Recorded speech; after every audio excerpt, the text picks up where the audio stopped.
Hola, ¿qué tal? Muy buen día. Es un honor contar con la presencia de representantes de los ayuntamientos, órganos internos de control, obras públicas, tesorerías y paramunicipales de los 46 municipios del estado de Guanajuato, así como de distintas dependencias de la administración pública del ámbito estatal, organizaciones de la sociedad civil, instituciones de educación superior, cámaras y colegios del ámbito de la construcción, así como con la participación de representantes de entidades de fiscalización superior locales y sujetos de fiscalización de otros estados de la República Mexicana y público en general. Bienvenidos sean todos ustedes.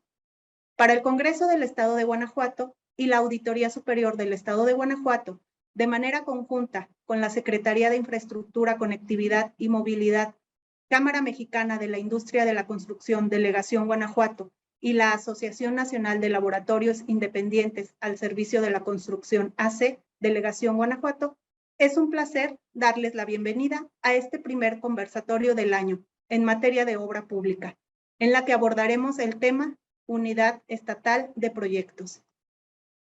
En este momento me complace cederle la palabra al maestro Javier Pérez Salazar, auditor superior del Estado de Guanajuato, para que nos haga el favor de dar un mensaje de bienvenida. Adelante, lo escuchamos, maestro. Gracias, Vero. Muy buenos días a todas y a todos. Me da muchísimo gusto nuevamente poder compartir con todos ustedes lo que es el resultado de un esfuerzo, como bien lo dice Vero, de un sinnúmero ya de instituciones públicas, sociales y privadas en esto que es una jornada de diálogo, de conversación, de exposición de ideas sobre temas que importan a los diferentes sectores público, social y privado. Ya se mencionaba desde hace algún tiempo que se han venido sumando instituciones cada vez mayores en este afán por coordinar las experiencias, las capacidades en rubros muy específicos que importan a la sociedad en general, como es el tema de la obra pública. Hoy podemos constatar cómo hay una gran afluencia nuevamente de interesados, de participantes y de organizaciones no gubernamentales, públicas, privadas, que están deseosas de escuchar, pero también de compartir las experiencias en estos temas. Agradezco de manera muy particular pues, a la SICOM, que hoy vamos a tener una participación a través del ingeniero Paulo Andrés Jiménez, a la CEMIC, que siempre nos está acompañando, Delegación Guanajuato, a través del ingeniero Adolfo Lira, y como bien lo decía también Vero, a la Asociación Nacional de Laboratorios Independientes al Servicio de la Construcción, a través del ingeniero Gerardo Alonso Romero. Vamos a escuchar la participación de expertos en este tema que se ha seleccionado, Unidad Estatal de Proyectos, y sobre todo recalcarles que si bien el ejercicio se valida en función de las capacidades de nuestros expositores, la verdad, el gran valor de nuestras jornadas está en la interacción y en el diálogo que vamos a llevar a cabo con estos expositores para poder abrevar de las diferentes enfoques y materias desde nuestra trinchera en estos temas. Pues como siempre, bienvenidos sean todos ustedes, enhorabuena y que sea un gran éxito, como siempre lo han sido estas jornadas de conversatorios. Muchas gracias. Adelante, Vero. Javier, por sus palabras. Aprovecho para informarles que al término de las ponencias se dará un tiempo para preguntas y respuestas, así que quien guste podrá externar su duda de viva voz o en su caso les agradecería que durante el transcurso del evento formulen sus preguntas a través del chat y de ser posible identifiquen el nombre del expositor a quien va dirigido. Para este conversatorio contamos con la colaboración de 3 brillantes panelistas, quienes tienen una gran experiencia en el tema que hoy trataremos y de los cuales me voy a permitir leer una breve reseña de cada uno. Paulo Andrés Jiménez Oliveros. Él es ingeniero civil por la Universidad de Guanajuato. Cuenta con la especialidad en Economía de la Construcción por la Universidad de Guanajuato. Maestría en Ingeniería en Estructuras por la Universidad de La Salle Bajío. Cuenta también con diversos diplomados, cursos y seminarios en administración de proyectos, transporte y carreteras. Ha participado en el sector privado en estudios de campo de ingeniería de tránsito, después en el sector público, en el ámbito municipal y estatal, en la elaboración y supervisión de proyectos geométricos y estudios de ingeniería de tránsito, así como la coordinación de estudios de preinversión y movilidad. En los últimos años, se ha desempeñado en temas de administración de proyectos y planeación. Cuenta con una certificación profesional por el Banco Interamericano de Desarrollo como gestor público para el desarrollo, así como certificado por el Instituto Latinoamericano y del Caribe de Planeación Económica y Social en el curso Marco Lógico para la formulación de proyectos de desarrollo. Como parte de su experiencia laboral, tenemos que fue subdirector de proyectos de ingeniería en la Dirección General de Obras Públicas de Irapuato, coordinador de programas de infraestructura vial en la Secretaría de Obra Pública del Estado de Guanajuato y dentro de la Secretaría de Infraestructura, Conectividad y Movilidad fue coordinador administrativo y actualmente es director de Planeación de Infraestructura Vial y Gestión Ambiental en la Unidad Estatal de Proyectos. Adolfo Lira Carrillo, ingeniero civil egresado de la Universidad Iberoamericana. Posteriormente obtiene el grado de maestría en Tránsito y Transporte en la Universidad de Texas, Arlington, Estados Unidos, y más tarde los diplomados en Carreteras, Transporte Público y Dirección de Proyectos. Pertenece a la Cámara Nacional de Empresas de Consultoría, donde fue presidente de la Delegación Guanajuato para el periodo 2014-2017. Actualmente es administrador único de la empresa Estudios y Proyectos Viatrans SADCB, donde se desarrolla el capital humano y técnico para la ejecución de estudios de movilidad y proyectos ejecutivos de infraestructura urbana. Participó en el foro de la Cámara de Comercio México-Estados Unidos en el año 2017 con la ponencia Movilidad Sustentable. Imparte clase en la Maestría de Diseño Urbano en la Universidad de La Salle Bajío y participa en el Diplomado de la Universidad Iberoamericana León y en la Universidad de Guanajuato en materia de movilidad.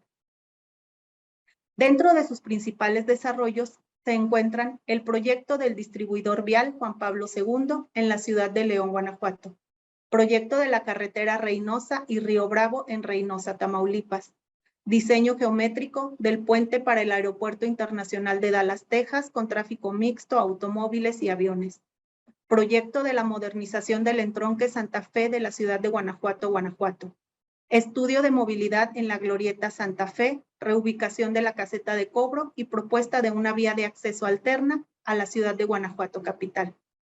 Modelo integral de movilidad, etapa 2013 para la ciudad de León, Guanajuato. Estudio de plan maestro de ciclovías fase 2 en la ciudad de León y estudio de movilidad urbana de la ciudad de Cozumel, Quintana Roo, entre muchos otros. Es representante exclusivo a nivel nacional de Caliper, empresa norteamericana con presencia a nivel mundial, la cual desarrolla software especializado en materia de ingeniería de tránsito. Gerardo Alonso Romero es ingeniero civil por la Universidad de Guanajuato, con maestría en Ingeniería de Vías Terrestres por la Universidad Autónoma de Querétaro, doctorado en proyectos con línea de investigación en medio ambiente por el Centro Panamericano de Estudios Superiores, diplomado de diseño y construcción de carreteras y diplomado en evaluación de impacto y riesgo ambiental, ambos en la Universidad de Guanajuato. En 2013 fue certificado en diseño de mezclas de alto desempeño niveles 1 y 2 por el Instituto Mexicano del Transporte y la Asociación Mexicana del Asfalto AC. Tiene una publicación científica, El estado del arte de la movilidad del transporte en la vida urbana en ciudades latinoamericanas, para la revista Transporte y Territorio Argentina. Ha impartido conferencias sobre criterios técnicos para la evaluación de obras, movilidad, impacto de obras de infraestructura, conservación de carreteras y control de calidad. Fue reconocido como profesionista colegiado distinguido 2013 por el Gobierno del Estado de Guanajuato.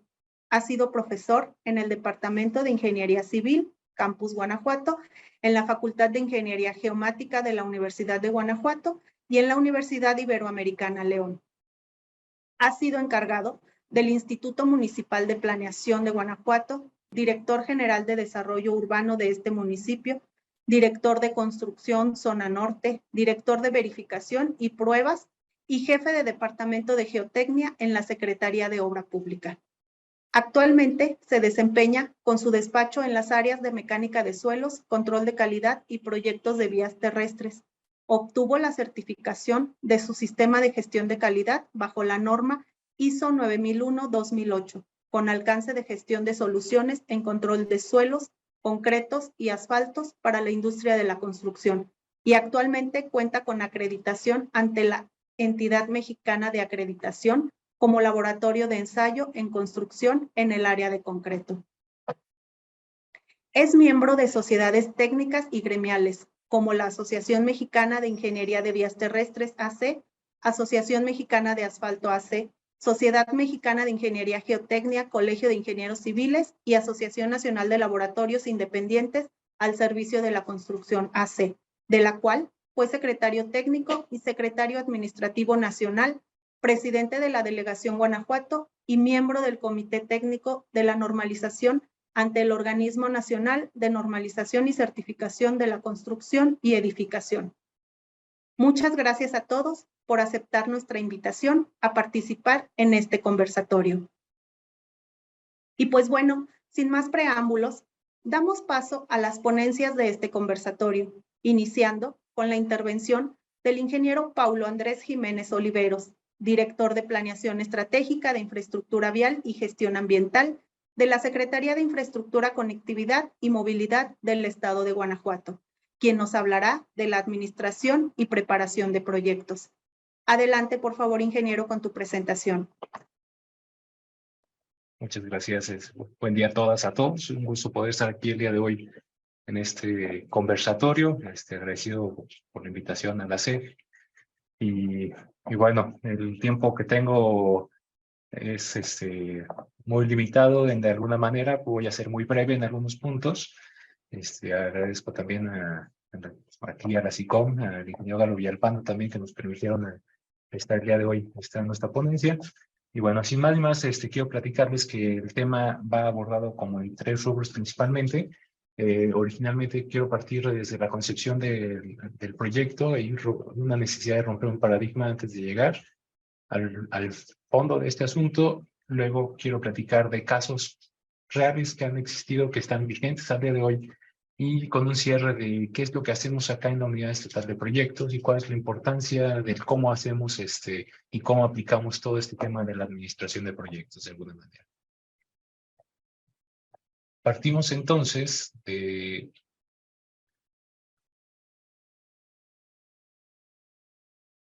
que conceptualicemos el proyecto, que es un esfuerzo temporal. Entonces, lo hacemos para crear un producto, un servicio único.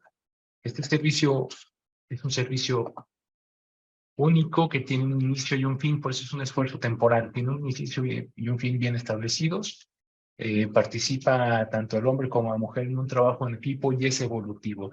No perder de vista esto, ¿no? Siempre tener muy en cuenta que el proyecto es algo que evoluciona, no es estático, no es una idea original que no va a permutar. El panorama va cambiando conforme va evolucionando y no podemos quedarnos encerrados con una idea de que el proyecto es algo de variables completamente controlables y fijas. En el sentido, pues los proyectos, la pregunta es cómo surgen los proyectos. Entonces, los proyectos surgen de una idea. Esa idea es para solucionar un problema y buscar una manera o una manera de aprovechar una oportunidad de negocio de mejorar. Decía Nasir Sapar-Chain en su preparación y evaluación de proyectos que un proyecto es la búsqueda de una solución inteligente al planteamiento de un problema tendiente a resolver entre tantas una necesidad humana. Entonces, con esta concepción, tenemos que tener en cuenta entonces que el proyecto no es esto. Esto es un proyecto ejecutivo. Esto es un tema de, esto es un proyecto, esto es un Es un proyecto porque es un esfuerzo único, es un esfuerzo temporal y tiene un producto.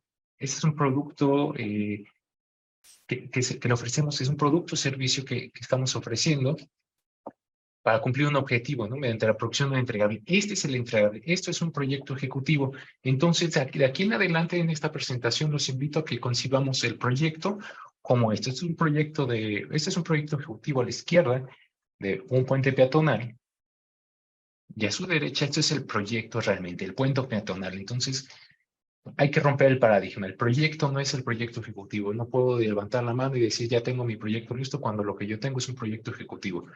Si tú quieres hablar de la preparación técnica de tu proyecto, entonces, y está completa, entonces es algo completamente distinto. Entonces, partiendo de esto, olvidemos que el proyecto ejecutivo es nuestro proyecto, sino el fin, ese entregable que estamos buscando al final. Y entonces estos proyectos tienen un ciclo de vida que son 5 fases, tiene un inicio, una planeación, una ejecución, un control y un cierre. Y este ciclo de vida tiene estas características. Es predictivo porque se fija un alcance en tiempo y costo al inicio. Es interactivo porque los ciclos se repiten para lograr que se funcione. Es incremental porque cada una de estas etapas, el inicio, a la planeación, a la ejecución, al control, al cierre, va entregándole elementos complementarios a cada una. Y es ágil. Otra vez el tema. Ya hablamos que es evolutivo, es ágil, es un ciclo orientado al cambio. O sea, nuevamente, tenemos que romper esa idea de que el proyecto es algo estático y entonces ya estamos describiendo acá, es evolutivo y es ágil. Entonces, en esas etapas que estamos platicando, el inicio nos da una definición preliminar y la autorización formal, esa primera etapa del ciclo. Luego tenemos la etapa de planeación, acá ya es una definición y una planeación detallada. Pasamos a la ejecución, en la ejecución vamos a llevar a cabo cómo se realizó el plan de gestión del proyecto. Y tenemos un control, el control bastante importante, no es que, si lo vieron en la gráfica anterior, más adelante vamos a retomar, el control, pues supervisamos regularmente el avance, pero ese avance se supervisa de manera continua. No es como que sea un avance que solo ya que está la ejecución, desde el inicio tenemos que llevar ese control. Y al final es un cierre, ¿no? El cierre, pues es formalizar no es otra cosa más que formalizar la aceptación. Entonces, ¿cuál es la importancia? La importancia de administrar los proyectos correctamente, nos vamos a tener dos vertientes. Platiquemos qué logramos con una dirección eficaz. Pues si tenemos una dirección eficaz en la administración de un proyecto, vamos a cumplir objetivos, vamos a satisfacer las expectativas, vamos a entregar los productos en el momento adecuado que fue pactado, vamos a lograr resolver los problemas. Si surge algún riesgo, vamos a poder responder de manera oportuna, podemos optimizar recursos y podemos identificar, recuperar o concluir proyectos fallidos. ¿Qué pasa si tenemos una dirección de proyectos deficiente? Pues vamos a incumplir en plazos, vamos a incluir en sobrecostos, calidades deficientes, retrabajos, pérdida de la reputación de la institución, de la empresa, a los interesados, que son sus principales, nuestros clientes, pues vamos a dejarlos con una insatisfacción y pues obviamente no estaremos cumpliendo los objetivos del proyecto. Como parte también del tema del proyecto, abordando el proyecto, es recalcar entre la importancia y el tema posterior que vamos a platicar, los riesgos, es que la triple restricción, eso es un concepto, la triple restricción entonces consiste en tener, todos los proyectos tienen un alcance, un costo y un tiempo. El alcance no es más que cumplir con los requisitos del cliente, lo que se estableció originalmente. El costo es un precio justo, el costos equilibrados y en tiempo pues es hacerlo en puntualidad. Entonces, si nosotros modificamos el alcance, vamos a modificar o el tiempo o el costo para poder cumplir este alcance. Si incrementamos alcance, tenemos que incrementar tiempo o costo. Aquí se ve, ese es el tema de esta triple restricción. Pero si incrementamos el alcance, pero no incrementamos el costo y no incrementamos el tiempo, entonces tenemos que se rompe el triángulo. Aquí está el costo y el tiempo original, pero no llega a un alcance. Entonces, aquí estamos comprometiendo la calidad. Entonces, la calidad del concepto de cumplir con la triple restricción sin afectar negativamente, es decir, todos y cada uno de estos casos, como este y este, en el que el triángulo se mantiene unido, incrementas alcances, pero ves reflejado un incremento de tiempo o un incremento de costos. Si entonces incrementamos alcances y no modificamos ni costo ni tiempo, calidad no va a tener nuestro proyecto. Luego bien, continuando con este tema de riesgos e impactos, esta gráfica presenta el tiempo de vida, el ciclo de vida de este proyecto, desde su fase de concepto, diseño, construcción. Y bueno, en el eje vertical, pues entonces vemos el nivel, qué tan bajo o alto. Entonces, aquí lo importante de señalar es que la influencia que tenemos desde el inicio de un proyecto es mayor, y cómo podemos interferir aún e influir y hacer cambios en el proyecto, es lo más fuerte vamos al inicio, y conforme va pasando el tiempo, la influencia por hacer esos cambios va disminuyendo. Y en contraparte, si nosotros hacemos esos cambios, pues va a repercutir en un costo. Los costos a nivel de concepto se hacen en papel, a nivel de diseño son mínimos. Esos cambios son mínimos. Y aquí tenemos un punto de quiebra entre el diseño y la construcción. En cuanto pasamos a la construcción y hacia el final de este ciclo de vida, cualquier costo irá incrementando. Entonces, ¿cuándo es lo oportuno y pertinente hacer los cambios? Pues a nivel concepto y diseño. Hacer los cambios en obra, pues ya conocemos todos, se salen de control. Y bueno, relacionado con este tema de los costos, hay un par de, una tabla y una gráfica que me gustaría mostrarles. Esto es parte de la Asociación Internacional para el Avance en la Ingeniería de Costos, esta Asociación Americana de Ingeniería de Costos, y clasifica la madurez del proyecto en 5 clases, ¿no? Entonces, si el proyecto tiene una madurez del 0 al 2% es una clase 5, del 1 al 15% se puede estipular que es una clase 4, del 10 al 40% es una clase 3, del 30 al 75 ya es una clase 2 y del 65 al 100 es una clase 1. Entonces, ¿cuál es la importancia de esto? Si nosotros tenemos una idea, una clase 5, la precisión que podemos esperar de salir con una idea a ejecutar un proyecto, su madurez está en clase 5, pues podemos tener que la precisión del costo que nosotros le estamos diciendo va a variar de un 0 hasta un 200, de 0 a 20 veces, de 0 a 20 veces, no vamos, de 0 a 20 veces de lo que puede costar realmente. Si nosotros vamos con una madurez de una clase 1, es decir, que tengamos toda una preparación técnica, un proyecto bien madurado, pues el rango de madurez no debe, y la variación con base a este rango de madurez no deberíamos andar fuera del 90, del 95 al 110%. Aquí esto es lo que deberíamos de andar. Y en complemento también esta asociación internacional, bueno, pues nos maneja 2 tablas del porcentaje de variación y indica límites inferiores, límites superiores que podemos tener en las variaciones. Entonces, la clase 5, hablaríamos de que su límite inferior puede quedar 30% bajo de lo que se había comentado que iba a costar o puede quedar hasta en un límite superior 50% por arriba, esto para proyectos de la industria de la construcción. Tenemos también proyectos de la industria de petróleo, que ahí son rangos un poco más amplios. Tenemos que un clase 5 puede superarse hasta el 100% en su límite superior, o puede estar 50% por debajo de lo que habíamos dicho o previsto que iba a costar originalmente. Repito, cuando estamos en una clase 5, es decir, una madurez en proyecto que digamos está en pañales. Si nos vamos a la madurez del proyecto que deberíamos estar buscando, el rango para un proyecto de construcción deberíamos de andar como un límite inferior entre el 95 y 97% del costo original que se había previsto hasta un 103 o un 110. Ese es nuestro rango. Varía un poco, como les decía, la industria del petróleo tiene unos rangos más, tiene riesgos, tiene más incertidumbre, y estaríamos hablando que podríamos estar en un rango en una clase 1 de un 90 a un 115%. Y bueno, ¿por qué la importancia de estos comentarios? Ahora les comentaba, ya rompimos el paradigma de cómo es el tema del proyecto, ahora veamos el tema de los casos reales. A continuación voy a exponer 3 casos, no voy a, simplemente es el fin de transmitir la idea de la importancia de ejecutar proyectos maduros. Los 3 casos son proyectos ejecutados por la Federación. Entonces, tenemos un ejemplo de un tren que ya está al 130.7% al día de hoy. No sabemos cuánto más de lo previsto. Es un 130.7% adicional. Esa es una información de una publicación del Economista.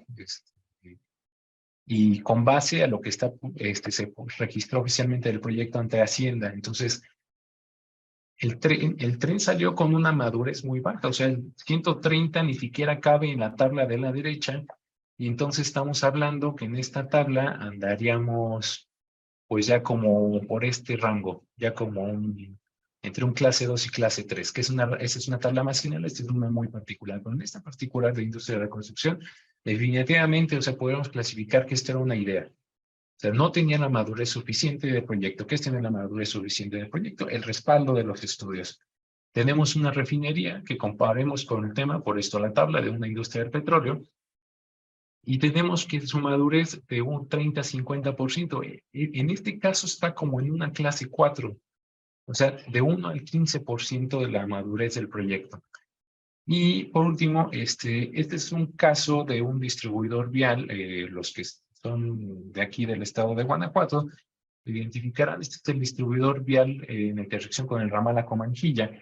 Este es un proyecto que la preparación técnica se encargó gobierno del estado de Guanajuato de madurarla, y luego accedimos al FONADI, y la ejecución se realizó a través de la SICT, el Centro la Secretaría de Comunicaciones y Transportes, con su delegación aquí de Guanajuato.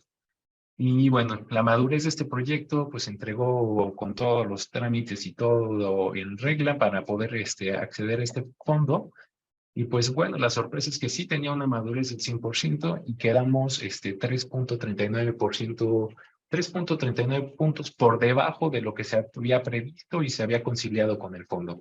Aquí el énfasis es la importancia de lograr una madurez del proyecto antes de salir a construir. Y bueno, entonces, ¿cómo lo hacemos? Entonces ya les platiqué romper el paradigma del proyecto, casos reales de la importancia de una buena administración y maduración de proyectos. Y bueno, acá en el estado de Guanajuato, y en particular con la Ley de Obra Pública y Servicios relacionados con la misma para el estado y municipios de Guanajuato, en el artículo 18 tenemos qué es lo que debe incluir la planeación de obra pública. Y bueno, entonces la planeación de obra pública no es limitativo, son algunos de los aspectos más relevantes, es más amplio el artículo 18, pero tenemos uno, pues toda obra tenemos que alinearle a los instrumentos de planeación. Si a concluir, no van a concluir en abonar a los instrumentos de planeación, entonces estamos haciéndolo mal. O sea, todo objetivo, toda obra tiene que llegar a cumplir esos instrumentos de planeación. Tenemos que cumplir con el ordenamiento territorial, ver cómo nos alineamos con el Programa Estatal de Desarrollo Urbano y Ordenamiento Territorial, los PMDUE. Tenemos que realizar los estudios de preinversión necesarios, analizar la rentabilidad social de la obra que se pretende realizar, acreditar el terreno, el derecho de vía, realizar los estudios ambientales que sean necesarios.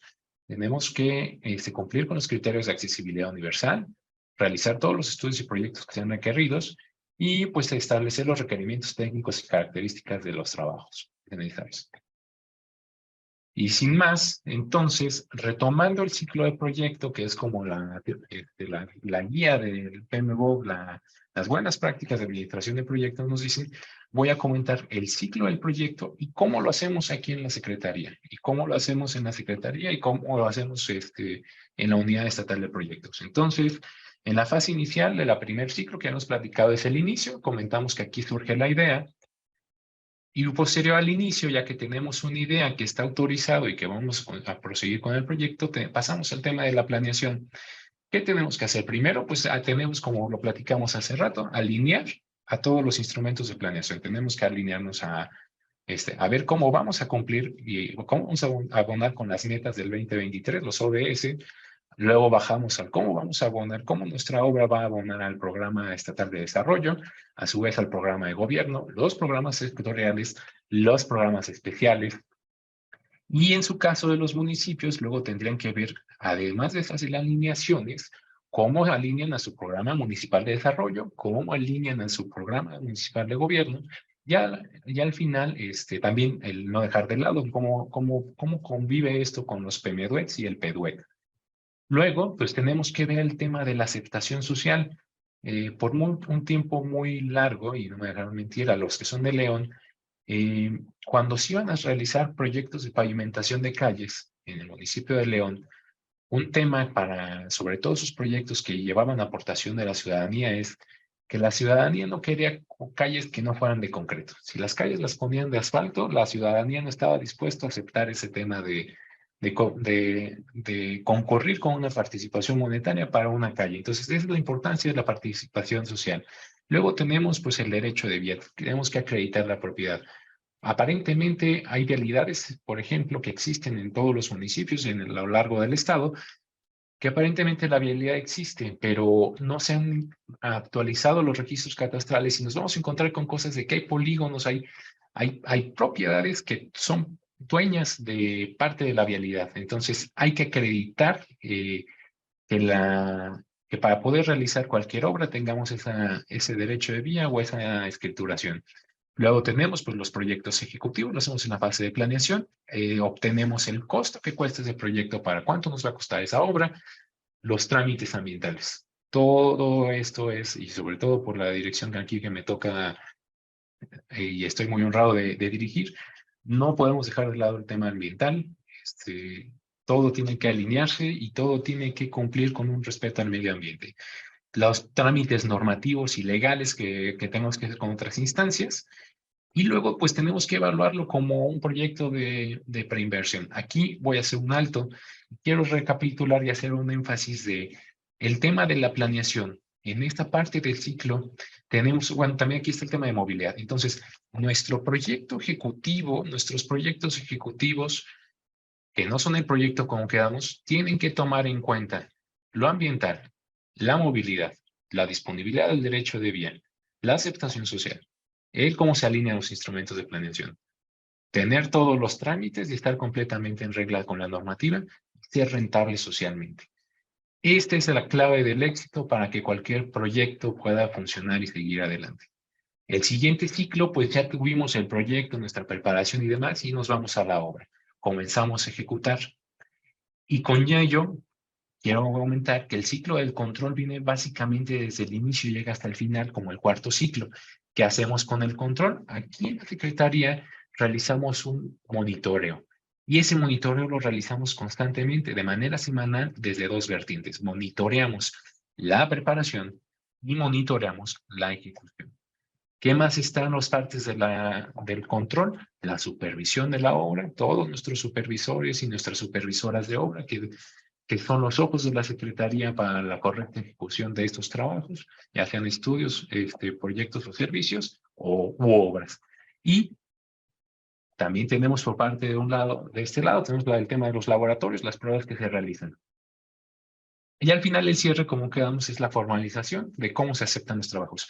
Me detengo un momento más. Aquí, nuevamente, el trámite, el tema ambiental. El tema ambiental está presente y lo dejo en esta parte de las curvas porque está presente en la planeación. ¿Qué trámites son necesarios que debemos de tener? Está presente porque hay conceptos que se ejecutan en la obra y hay un control porque hay que darle un seguimiento ambiental a las obras. Y esto se hace en la Secretaría a través de esta Unidad Estatal de Proyectos. Por eso es la parte medular. Este tema está relacionado entre las tres curvas. Si bien el tema es ¿qué más hacemos? Bueno, aquí la Secretaría pues asesora en la preparación e integración de proyectos de inversión, que es lo que estuvimos platicando, y resaltar, regresando un poco al gráfico anterior, en este tema de la planeación, ¿por qué la importancia del proyecto ejecutivo? ¿Por qué tiene que el proyecto ejecutivo recalcar, por ejemplo, en un tema de movilidad? Nos ha tocado ver que diseñan estaciones de transporte, diseño de estaciones de transporte con un arquitecto que puede ser del Star System, unas estaciones muy bonitas, muy completas, pero luego que está revisando en la práctica, pues resulta que esa estación tiene dos posiciones para autobuses, pero tiene un volumen de pasajeros máximo de 100 a la hora, y luego cambias a la siguiente estación y tiene 800 pasajeros por hora y solo tiene una posición para un autobús. Entonces, no importa el tamaño del proyecto y lo bonito que se vean, si no considera los otros elementos, no es un proyecto funcional. Antes de que se me pase. ¿Por qué los estudios de inversión? Porque tenemos que escoger las alternativas adecuadas. Hemos visto casos proyectos que se pide un puente para una comunidad y resulta que aguas abajo, la comunidad que sigue a 1 kilómetro tiene un puente completamente funcional. Entonces, uno tiene que ser lo suficientemente crítico para establecer que las alternativas que se escojan sean las adecuadas desde el punto de vista también económicamente más rentable. Y así son un montón de casos más que podemos comentar de la planeación. Pero bueno, para no gastar más el tiempo y en respeto al tiempo de mis demás compañeros expositores, que ya es la última lámina. Entonces, ¿qué más hacemos aquí en la SICOP?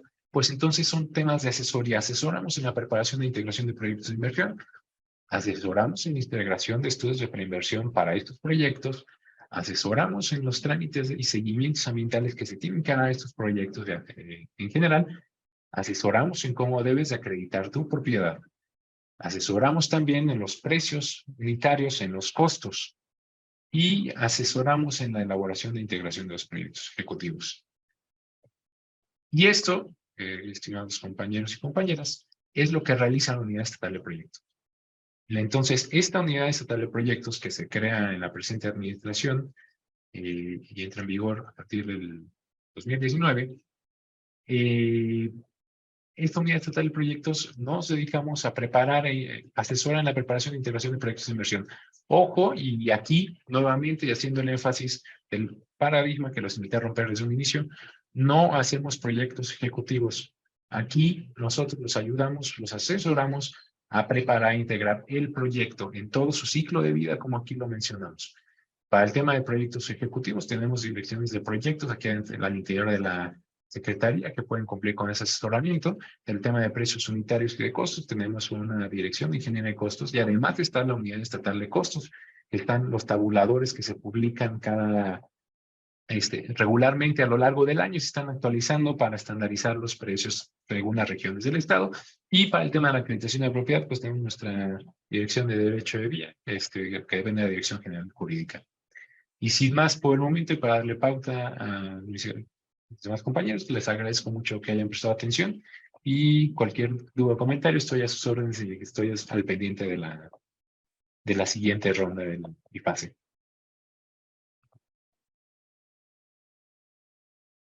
Muchas gracias, ingeniero Paulo, por tu interesante exposición, de la que podemos destacar la percepción de lo que es un proyecto, desde que se concibe como una idea hasta que se obtiene un producto terminado, y no confundirlo con el proyecto ejecutivo. Vimos las restricciones que se tienen en la administración de proyectos, las cuales se deben cumplir sin afectar negativamente la calidad de los mismos. Nos hablaste sobre los riesgos y el impacto que estos tienen en la administración de proyectos. Y por último, nos externaste y mostraste la ardua y significativa labor que realiza la Unidad Estatal de Proyectos. Muchas gracias, ingeniero. En el chat están preguntando acerca del material. Al respecto, les comento que les haremos llegar a su correo electrónico el link de la grabación de este conversatorio, así como las presentaciones de nuestros panelistas.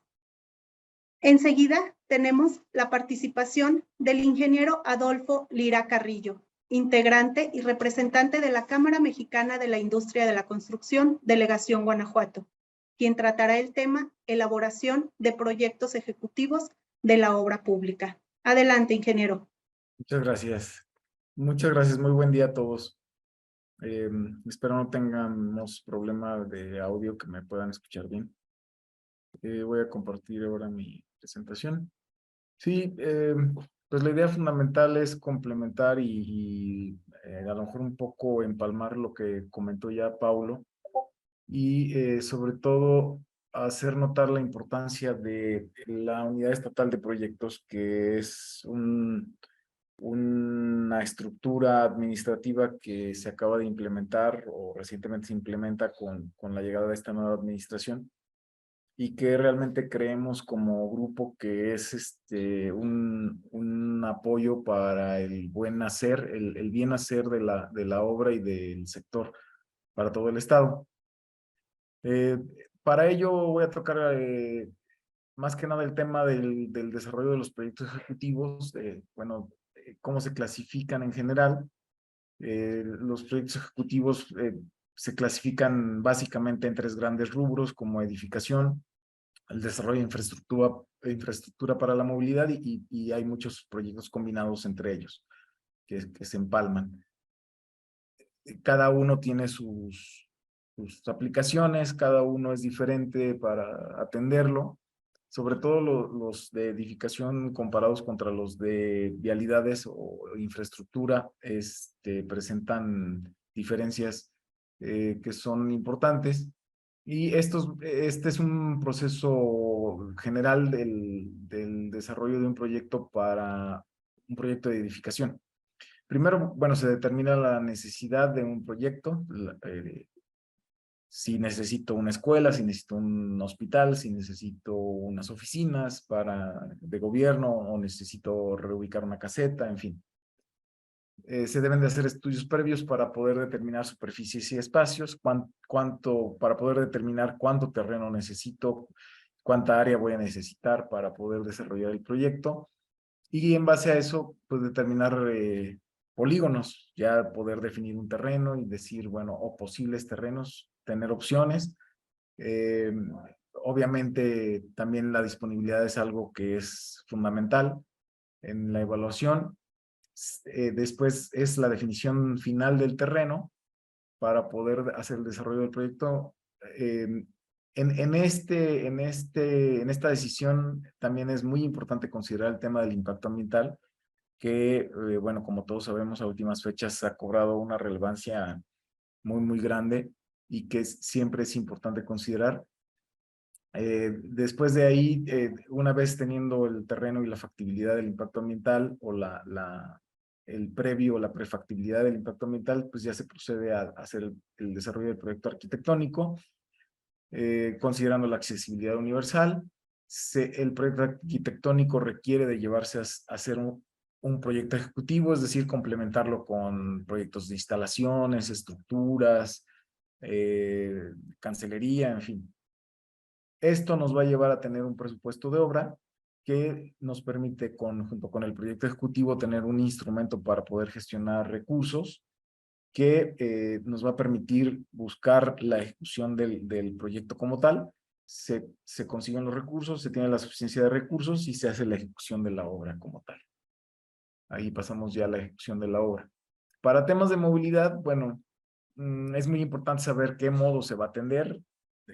Es peatonal, es ciclista, es combinado, es peatonal y ciclista, es transporte público.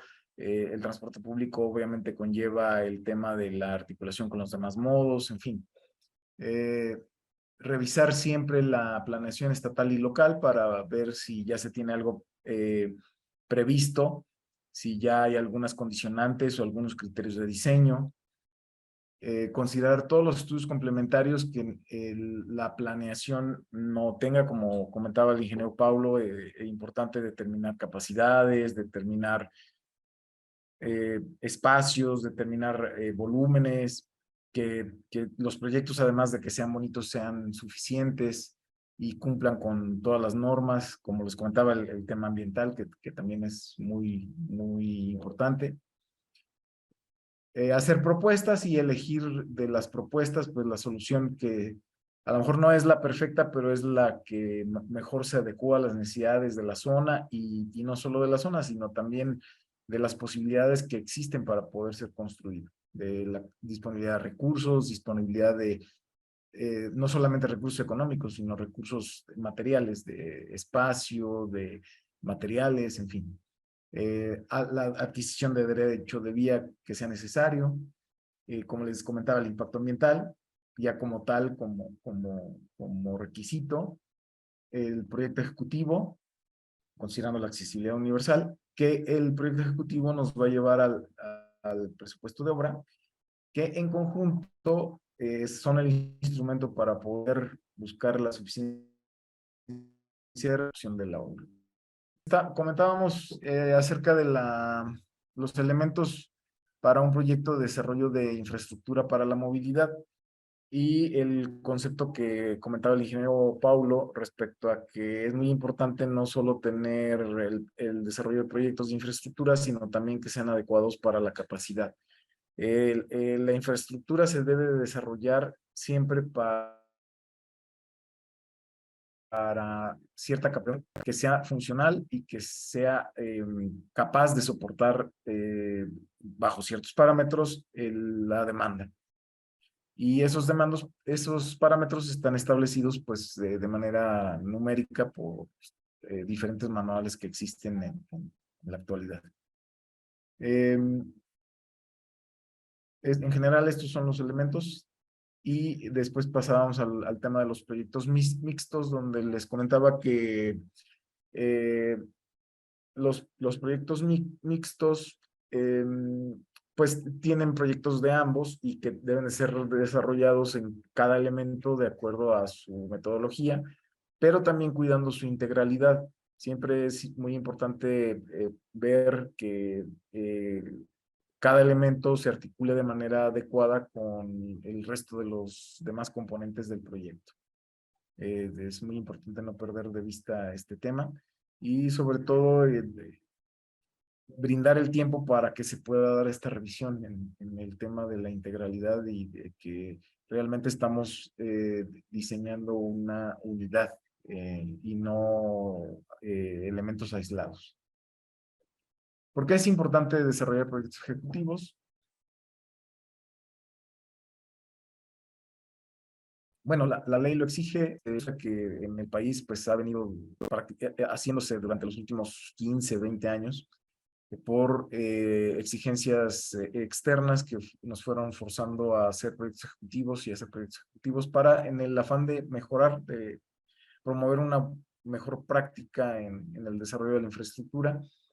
Creo que todos o muchos hemos vivido los cambios en el desarrollo de los proyectos que han sido muy positivos y bueno, vemos con muy buen agrado que queramos trascender, además de solo hacer proyectos ejecutivos, hacerlos de mejor manera con la creación de la Unidad Estatal de Proyectos. ¿Qué vemos importante para poder mantener la Unidad Estatal de Proyectos? Que puede ser de gran apoyo en los próximos años, en las próximas administraciones. Bueno, creemos que es importante que pueda tener fondos, que aparte de fundada, sea fondeada y que se pudiera establecer del presupuesto de obra pública como parte legal que se pudiera destinar un cierto porcentaje año con año para la investigación, investigación, estudios y proyectos. Es decir, que el Estado de manera, por ley, de manera forzada, tuviera que invertir siempre en investigación, en estudios y en proyectos para poder asegurar el bien hacer de la obra pública. Creemos que la web tiene todo el potencial para desarrollar el sector, eficientarlo y hacerlo cada vez mejor. Creemos que va por muy buenos pasos, que se han ido dando pasos firmes hacia esta consecución y pues nosotros como sector estamos en la mejor disposición de ayudar y de apoyar a la unidad. Creemos que se pueden desarrollar manuales y especificaciones y estándares de diseño que pueden eficientar como tal la industria de la construcción y hacerla realmente una industria que se mecanice y que nos pueda hacer más eficientes en costos a todos los involucrados. Y obviamente pues cuidar el recurso que es público y al final es de todos. Nosotros como organismo pues estamos dispuestos a cooperar, a colaborar, tanto con la SEG como con la SICOM. Pensamos que esto de la Unidad Estatal de Proyectos se ha venido también proponiendo desde nuestra trinchera y ojos y con agradecimiento el hecho de que se hayan formado y bueno, agradecemos a todos el poder permitirnos participar en estas pláticas, en estas charlas, pero también en participar en la función y en la creación de estos organismos. La SEG y agradecer a la SICOM su apertura para con nosotros como organismo y sobre todo a los presentes por permitirse y darnos el tiempo para poder exponer nuestras ideas. Con esto pues concluiríamos. quedamos aquí atentos a lo que pueda resultar como cuestionamiento, como preguntas. Estamos atentos y les agradezco mucho su atención. Brillante exposición, ingeniero Adolfo, muchísimas gracias. En ella nos hablaste de las necesidades de acuerdo al tipo y clasificación de proyectos, sobre la importancia que tiene la elaboración de proyectos ejecutivos para un mejor control y ejecución de las obras, así como la relevancia de contar con manuales, especificaciones y estándares de diseño. Nos dejaste algunas reflexiones acerca de establecer como obligatorio destinar un porcentaje del presupuesto de obra para realizar estudios y proyectos no solo del Estado, sino de los municipios, ya que en la mayoría de los casos estos no cuentan con los recursos económicos y humanos para hacerlo. A su vez, haces una excelente propuesta de integrar un comité que genere manuales, criterios y estándares de diseño, la cual trabaje de manera conjunta con la Unidad Estatal de Proyectos. Gracias por tu aportación. Por último, tenemos la ponencia del ingeniero Gerardo Alonso Romero, integrante y representante de la Asociación Nacional de Laboratorios Independientes al Servicio de la Construcción AC, Delegación Guanajuato, quien nos hablará del tema, los términos de referencia para los estudios de mecánica de suelos. Ingeniero, te cedo la palabra. Adelante, por favor. Muchas gracias, arquitecta Vero. Muchas gracias a la Auditoría Superior del Estado y a todos los asistentes a este conversatorio, en donde voy a hablar sobre un tema particular, digamos, aterrizando los términos que ya de manera muy brillante mis predecesores presentaron. Ahora lo enfoco al aspecto de los estudios de mecánica de suelos. ¿Por qué? Pues porque todas las obras que se ejecutan, ya sea de ingeniería, de arquitectura, de construcción en general, necesitan conocer las características del terreno sobre el que se soportan. Entonces, los trabajos de análisis del suelo no pueden estar exentos de tener claros cuáles son las características de los mismos para poder llevar a buen término el proyecto. Entendiendo en principio que los términos de referencia son lineamientos técnicos que debe seguir quien realiza los trabajos que soportan las propuestas de proyecto para mantener la congruencia entre lo que se solicita y lo que se presenta en el informe técnico. De ahí la importancia en que la redacción con la que se establecen pues, sea suficientemente clara.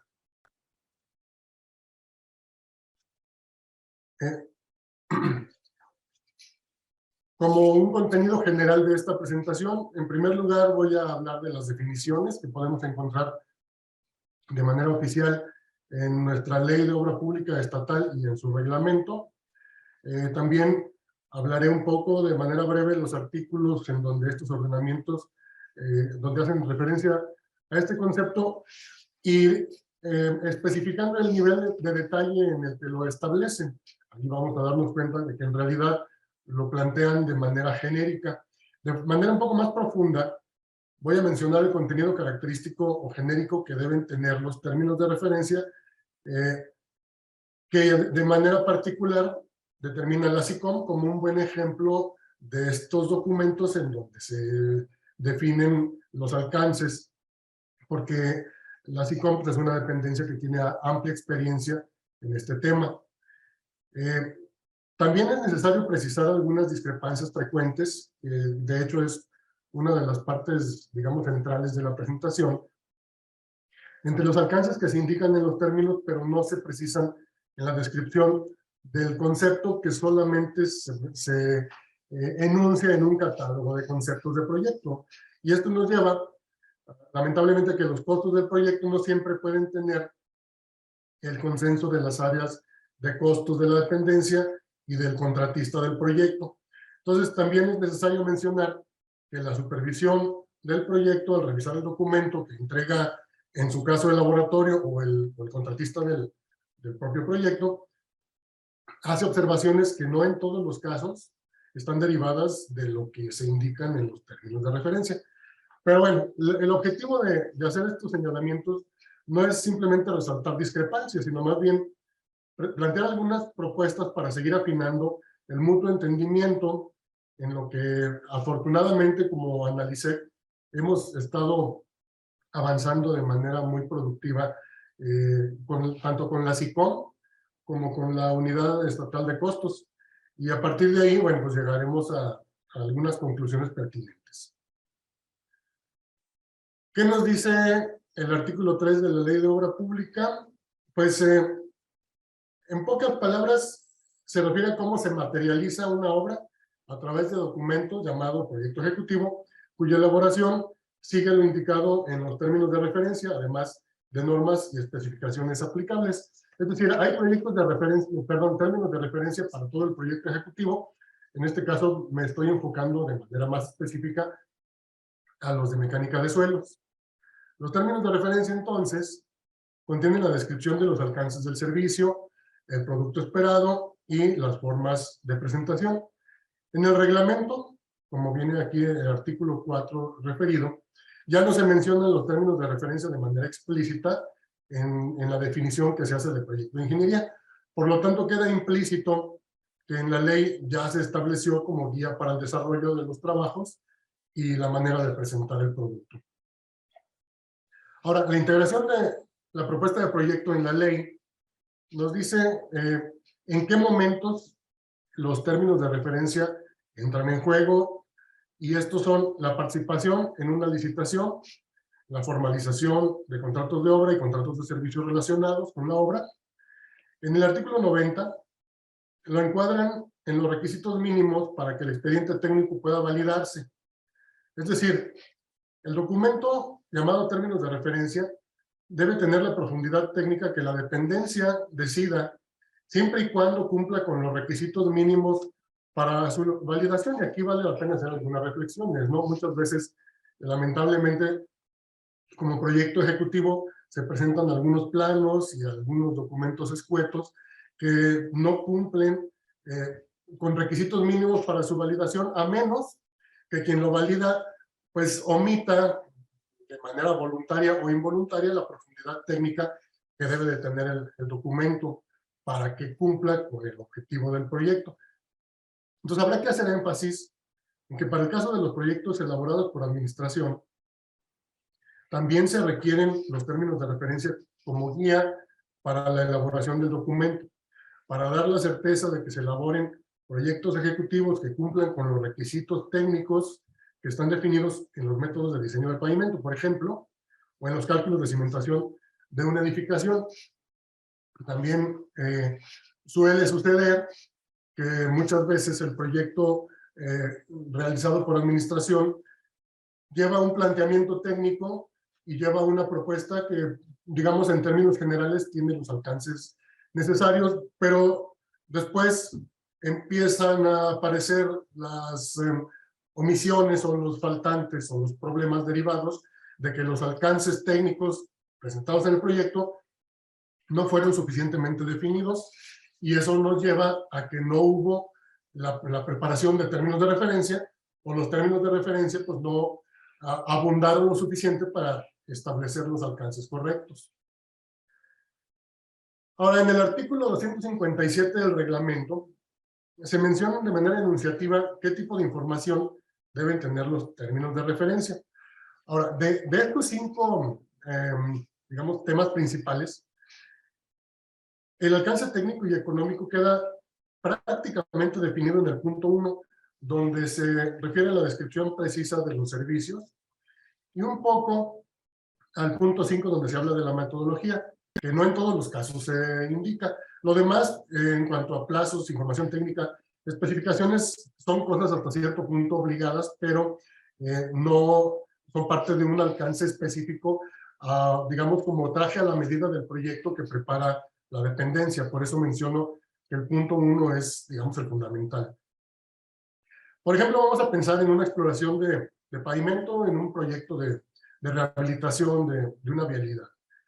Será necesario establecer algunas particularidades que no tienen un impacto directo en la propuesta de mecánica de suelos.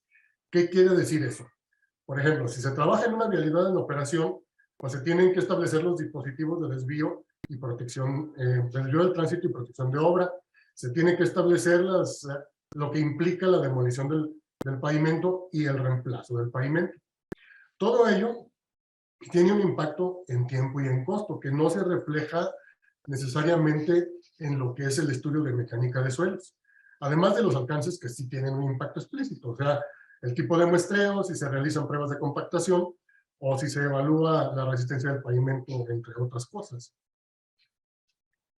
En el caso de los estudios geotécnicos y diseño de pavimento, en donde SICOM tiene bien establecidos los términos de referencia, lo podemos, digamos, esbozar o ver de manera muy general en tres temas principales, ¿no? Lo que se presenta en el área de mecánica de suelos, pues es una introducción con el contexto de la zona, la descripción de los trabajos, el estudio de materiales que pueden ser suministro potencial cercanos, o sea, los bancos de material disponibles. Luego nos vamos a la etapa de diseño de pavimento, y ahí nos dicen bajo qué metodología se tiene que realizar, con qué variables, qué resultados se tienen que entregar, cómo se realiza el análisis del tránsito. Y luego el informe de geotecnia, ya como el documento entregable, pues se tiene que integrar con los criterios que se utilizaron para aplicar la solución, las recomendaciones, las especificaciones, proceso constructivo, y mencionar también que los términos de referencia del proyecto, en el caso de la SICOM, establecen con claridad que los informes de geotecnia se tienen que validar antes de que se pueda continuar con los trabajos. Es decir, pues la SICOM sí tiene digamos una ruta crítica claramente establecida de cuáles son los pasos que tiene que seguir el contratista de proyecto para que se le pueda aprobar el trabajo técnico que se le ha contratado y no se avance de manera desarticulada. Esto en sí ya es un seguro, que nos da mayores probabilidades de éxito. Pero luego entramos a la integración del catálogo de conceptos. Por la naturaleza propia de este documento, no se puede incluir en la descripción de cada uno de los conceptos el alcance específico que se requiere para desarrollar la actividad, y eso ya de entrada es una dificultad. Se puede resolver de manera razonablemente efectiva cuando se redactan conceptos que invocan a los términos de referencia. Entonces, vamos a hacer el estudio de las recomendaciones para cimentaciones de muros de acuerdo a los términos de referencia, ¿no? Allí están ahorrando toda la profundidad de la descripción de los trabajos. Pero aún así, todavía no se puede llegar a la totalidad de las actividades, lo que representa un límite administrativo para quien revisa el presupuesto. Entonces, por ejemplo, cuando el estudio de bancos, vamos a hablar de un estudio de bancos, se cuantifica como unidad. O sea, el estudio de bancos se cuantifica como unidad y el contratista es el que tiene que resolver cómo lo presenta, ¿no? No se precisa entonces cuántos sitios, cuántas muestras se tomarán, si se tienen que hacer mezclas para obtener una calidad, en caso de que el material del banco, como se obtiene, no cumpla con las especificaciones. Eso lo dicen los términos de referencia, pero aún así es difícil establecer el alcance económico en el concepto si solamente se establece la unidad como estudio. Luego, cuando se menciona que deben incluirse recomendaciones para la cimentación de muros y obras de drenaje, como lo mencioné hace ratito, incluyendo la capacidad de carga, pero no se aclara bajo qué consideraciones y con qué pruebas, y a veces incluso los términos de referencia pues, no lo contemplan con ese detalle de precisión. Es decir, el consultor responsable del proyecto y el laboratorio responsable del estudio, pues sí pueden tener una claridad, pero esa parte es donde ya no hay el entendimiento completo con quien revisa el costo de ese trabajo y con pues, quien supervisa el resultado del trabajo técnico.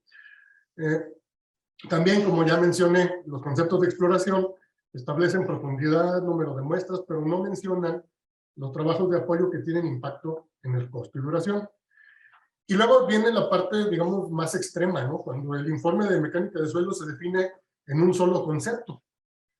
Entonces, ahí hay dificultades todavía más grandes para precisar los alcances correctos en lo técnico y en lo económico, y nos lleva a depender en gran medida del buen criterio del supervisor, de la comunicación que el supervisor tenga con el área de costos, pero muchas veces de los antecedentes de los precios que ha pagado la dependencia para trabajos similares y pues, también lamentablemente de la buena suerte del consultor. Entonces, ahí empezamos con una serie de variables no controladas que pueden llevar a que una buena propuesta de proyecto y términos de referencia que trataron de profundizarse lo necesario, no se puedan realizar con la fluidez que todos quisiéramos, ¿no? Porque en el catálogo de conceptos no se establece con esa misma claridad. Y hay una serie de discrepancias que me gustaría presentar también nada más, de manera enunciativa, no exhaustiva, y como decía al principio, pues no se trata de señalar como un reclamo, sino para tener claro cosas que a los laboratorios se nos presentan de manera más cotidiana de lo que quisiéramos, y es importante tomar cartas en el asunto para ir afinando estas aristas, ¿no? Entonces, en la etapa de revisión del informe terminado, en estos ejemplos enunciativos no se refieren solo a estudios de pavimentación, se refieren a ejemplos diversos. Podemos observar que hay requerimientos que no están especificados en los términos de referencia, pero que al final son necesarios para que la propuesta de proyecto sea completa. Sin embargo, el impacto en tiempo y costo que tiene para todos los involucrados es un factor que tenemos que analizar de manera más objetiva. ¿Por qué? Primero, porque la respuesta que tiene el supervisor cuando no se entrega un producto de acuerdo a lo que él sabe que se necesita en el proyecto y que probablemente venga o no venga en los términos de referencia, pues es no validar el trabajo, ¿no? Por el momento no se valida el estudio.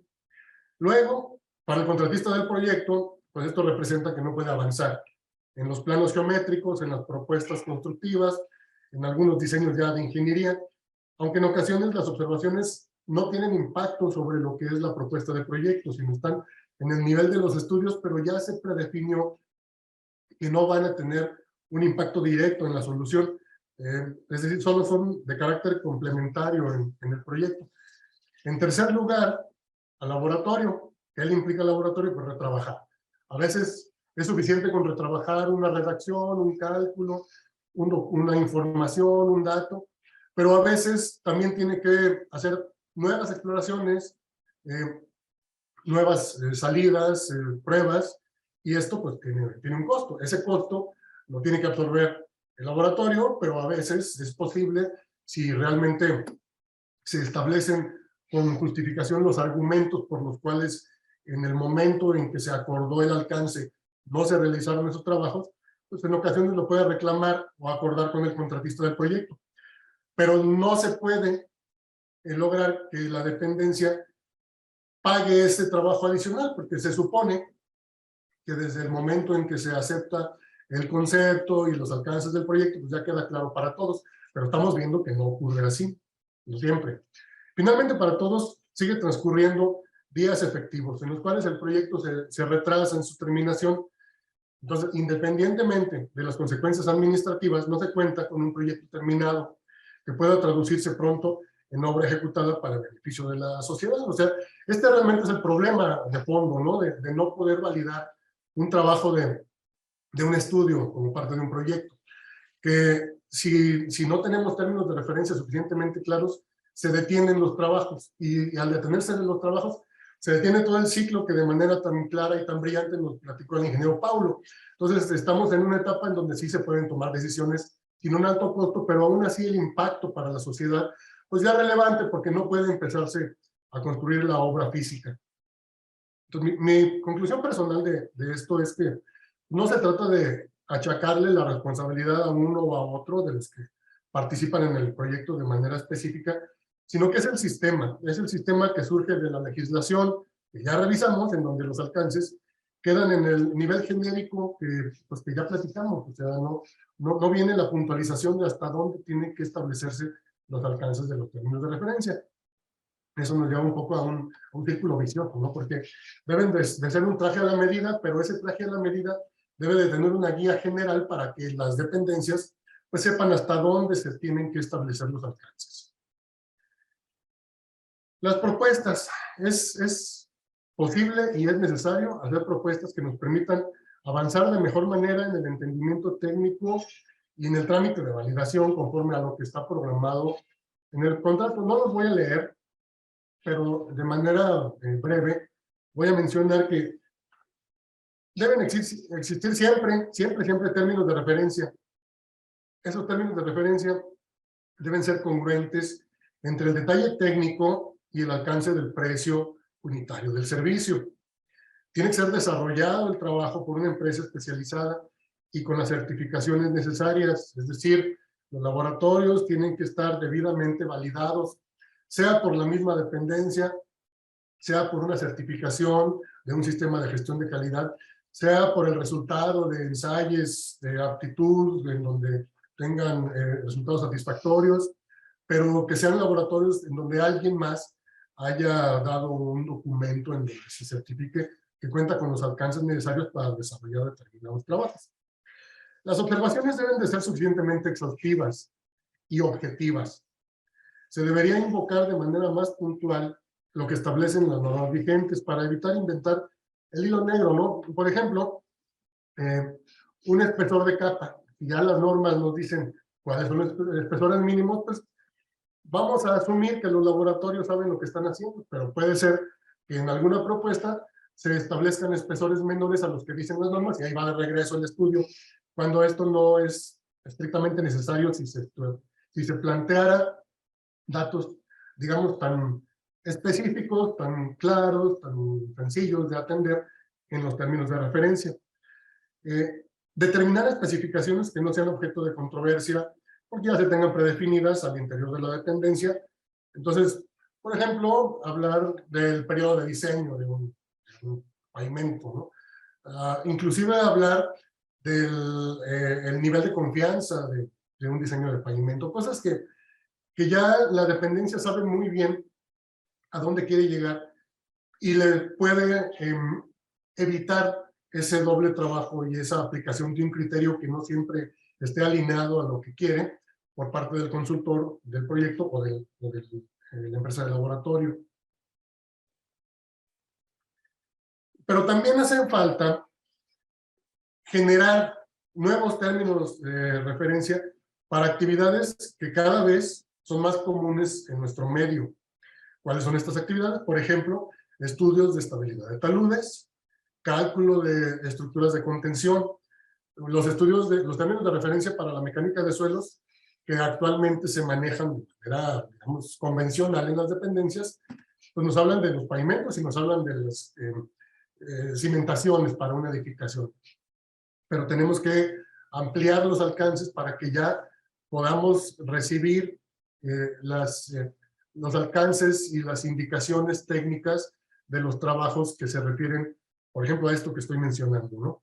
También vale la pena mencionar que el criterio objetivo de la revisión depende del impacto de la observación. O sea, no hay que perder de vista que la dependencia tiene la facultad para hacer las adecuaciones constructivas o de calidad que sirvan para mejorar la propuesta. Esto, desde luego, no es lo más deseable y como también ya mencionó el ingeniero Paulo, no se tiene que hacer en la obra, pero en el nivel de proyecto, si hay observaciones que a lo mejor sean cuestión de criterio, de detalles, de cosas que no tienen impacto ya propiamente en la solución técnica del proyecto, entonces la dependencia, sin ningún impedimento, puede plasmarlo en el alcance del catálogo de conceptos o de alguna especificación constructiva. Digo, estoy pensando en detalles que no tienen por qué ameritar regresar un estudio, ¿no? Para revisión, porque eso tiene los impactos que ya hablamos. Finalmente, no debemos perder de vista que el objetivo de un proyecto es llegar a la materialización de una obra pública que proporciona confort, seguridad, durabilidad a los usuarios en todo momento. Esta premisa debe regir el actuar de todos los participantes para evitar perdernos en el mar de documentos y requisitos. Es decir, los términos de referencia tienen el objetivo de que el proyecto se haga de manera confiable para cumplir con su finalidad. Y de ahí llegamos a las conclusiones. Me permito presentar estas 6 sencillas conclusiones. Desde luego, se pueden obtener muchas más, pero creo que con estas puedo englobar el objetivo de la presentación. Los términos de referencia son necesarios para la ejecución de los trabajos técnicos, con el mejor entendimiento de los alcances entre las partes involucradas. La Ley de Obra Pública y el reglamento establecen de manera genérica el contenido de los términos de referencia, pero las dependencias, en lo particular, deben crear sus propios documentos técnicos que cubran sus necesidades. Tiene que haber congruencia entre los requisitos técnicos de los estudios y el costo que se aprueba para su realización. Se requiere afinar algunos aspectos de los alcances en los términos de referencia para que las observaciones no sean redundantes. Y como parte de los requisitos del proyecto, los términos de referencia deben buscar que se presenten las propuestas constructivas para obras que den solución real y duradera a las necesidades de la sociedad. Con esto termino mi presentación, les agradezco su atención y bueno, pues quedo aquí pendiente de los comentarios.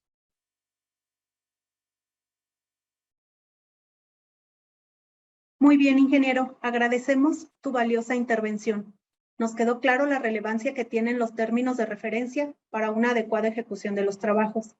Tienes razón al mencionar que en la mayoría de los contratos de servicios relacionados con la obra pública, estos no se integran adecuadamente, sino que se limitan a incluir una especificación en los conceptos dentro de los catálogos, lo cual provoca discordancias entre los alcances y precios contratados con los entregables o productos terminados.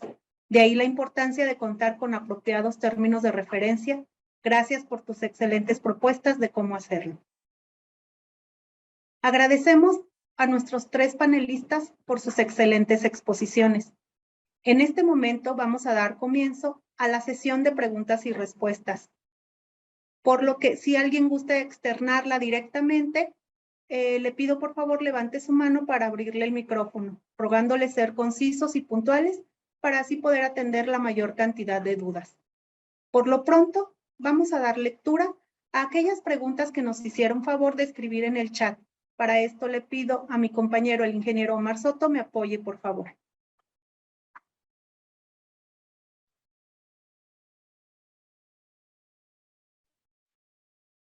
Gracias. Bueno, empezaremos con las preguntas. Entonces, para el ingeniero Adolfo, ¿podría abundar sobre la diferencia entre un proyecto y un anteproyecto? Sí, claro que sí, con gusto. Como tal, no está definido, no está definido en los términos de referencia como tal. Creo que sería sano que lo pudiéramos definir. En base a la experiencia de lo que yo he vivido y lo que hemos practicado es un anteproyecto, una diferencia entre un anteproyecto y un conceptual es la topografía. Es decir, yo puedo desarrollar un proyecto conceptual o un desarrollo conceptual de un proyecto sobre una fotografía que es aproximada y donde puedo ver ciertos espacios. Cuando tengo ya la topografía y entonces tengo la precisión de que la topografía está al centímetro y de que mis errores van a estar dentro de cierto rango en el trazado, entonces se convierte en un anteproyecto, que ese en un futuro se va a convertir en el proyecto ejecutivo, en el proyecto geométrico, en la planta, en la definición. Hablando en cuanto a la definición de espacios, que es básicamente el primer paso, ¿no? El primer paso entre proyecto y del anteproyecto al proyecto. Y la diferencia entre el anteproyecto y el proyecto, pues en el caso de vialidades, pues es la definición ya del eje, del inicio, del término, de los cadenamientos, del perfil, de las secciones. Ya es donde ya nos ponemos a definir de manera numérica o a convertir a números el anteproyecto. Es decir, ya hay una definición rígida donde pasamos la definición de espacios o distribución de espacios a la conversión numérica del proyecto. Y para el caso de las edificaciones, pues es prácticamente lo mismo, donde ya pasamos a poner el tema de las columnas, los ejes de construcción, los cortes, en fin. Ya es empezar a hacer más detallado el proyecto. No sé si con eso es suficiente. Sería mi comentario. Muchas gracias, ingeniero.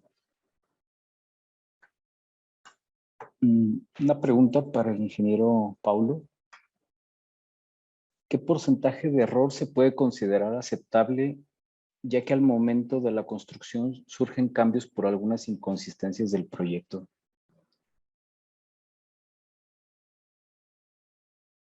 Gracias. Bueno, primero, recordemos lo que platicamos. El proyecto es ágil, es evolutivo. Y asimilar que los errores e inconsistencias del proyecto ejecutivo, digamos, los proyectos ejecutivos no pueden tener una radiografía precisa a detalle a lo largo y ancho en el que se desarrollan. Digamos, no, hay muchas cosas que están por debajo que no se logra, tendríamos que excavar todo para ver qué es lo que hay, ¿no? Entonces, es el tema de lo ágil y lo evolutivo. Y con base a lo que platicamos, de la madurez del proyecto y la variación con el costo, si vamos hacia costos, más allá de errores, una clase 1, que lo habíamos dicho que la madurez del proyecto andaba entre el 65 y 100%, la variación del costo inicial la deberíamos esperar tanto en su límite inferior como superior entre el 95 y 110%.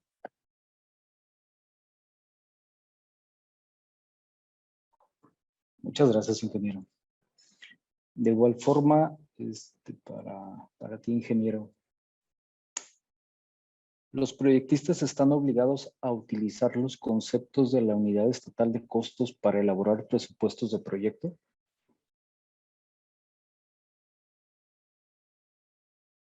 Sí, sí están, y está en el artículo 21 de la Ley de Obra Pública y Servicios relacionados con la misma para el Estado y municipios de Guanajuato.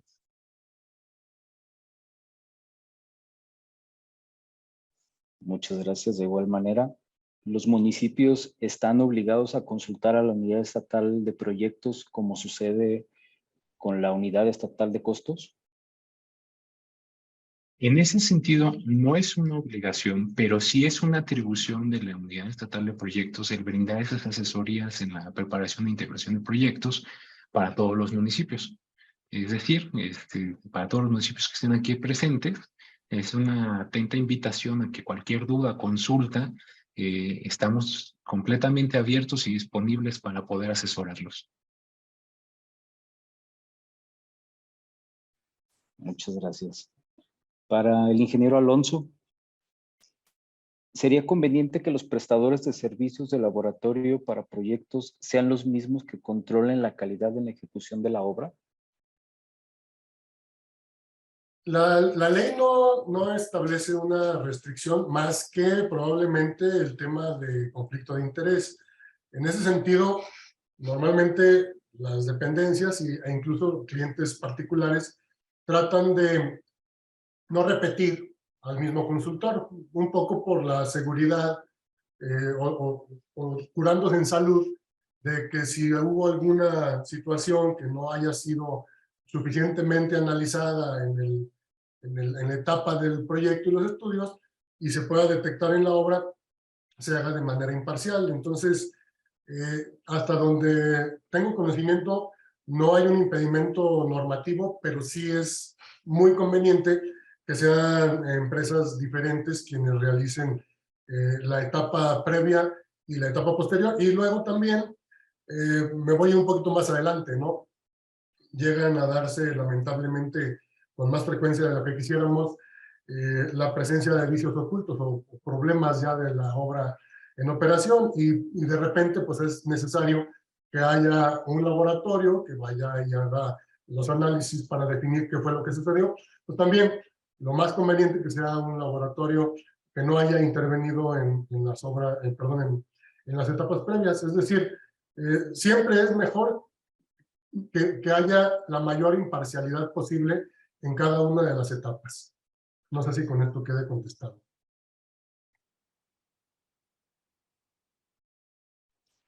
Sí, muchas gracias. Para el ingeniero Paulo, en relación al costeo, ¿la SICOM tiene algún histórico por tipo de proyectos, es decir, alguna estadística arancelaria?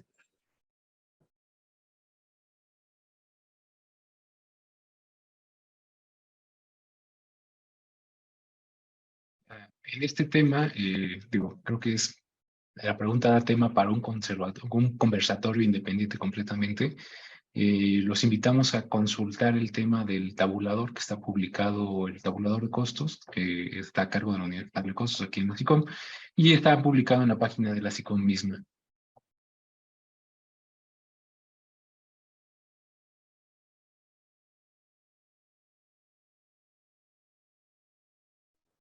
Gracias, ingeniero. Igualmente para ti, ingeniero. Durante el desarrollo de la ponencia comentabas que se le asignaba un porcentaje dependiendo del tipo de obras que se vaya a realizar para así poderla clasificar. La pregunta es, ¿en dónde se puede consultar estos porcentajes?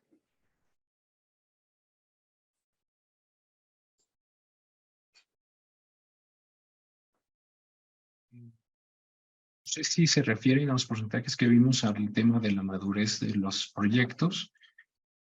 Digo, con gusto, en material que compartan, les paso la relación de la publicación que es. Incluso hay una publicación que está en la página de CEMIC, haciendo el mismo énfasis hacia esta asociación internacional para el avance de la ingeniería de costos, que sería con ellos ahí. De hecho, la tabla es más amplia, no nada más incluye la industria de la construcción, incluye y ni la industria del petróleo, habla también de la industria de la transformación, y bueno, es acercarse a las publicaciones de ellos, de la Asociación Internacional para el Avance en la Ingeniería de Costos. Pero con gusto, aquí a través de la SEC les comparto la información.